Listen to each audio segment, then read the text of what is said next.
Je vous raconte ici maintenant l'histoire de Josué, ici présent. Cette histoire est tellement marquante que je voudrais la partager avec vous. Il est question du peuple d'Israël. Pendant que Israël partit combattre le peuple d'Amalek, c'est un peuple qui s'opposait chaque fois que Israël faisait route en allant à la terre promise. Chose bizarre, ils étaient même coéquipiers des ennemis d'Israël pour combattre Israël. Ils avaient cette haine, cette méchanceté contre le peuple de Dieu.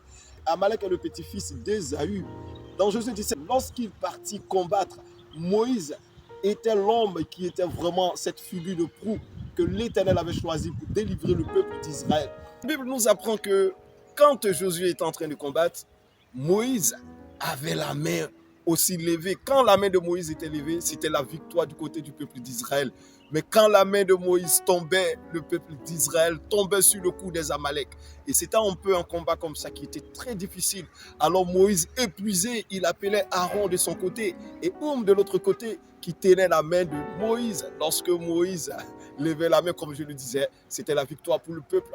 Donc Moïse, étant fatigué, était obligé de rester comme ça.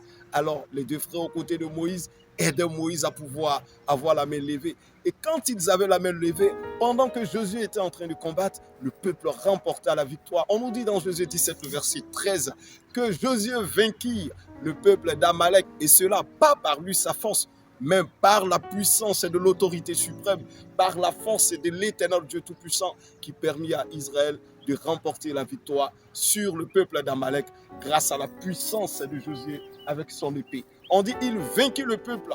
Grâce à cette épée, Israël fut vraiment triomphant devant le peuple d'Amalek. Pour dire, derrière cette histoire, ceux qui feront confiance à l'Éternel seront toujours victorieux. Peu importe le combat auquel ils seront confrontés, l'Éternel va leur donner la victoire. Voici l'histoire que j'ai voulu vous relater. C'est l'histoire de Josué le conquérant, le vainqueur. Nous serons tous des Josué en 2025. Que l'Éternel soit avec nous.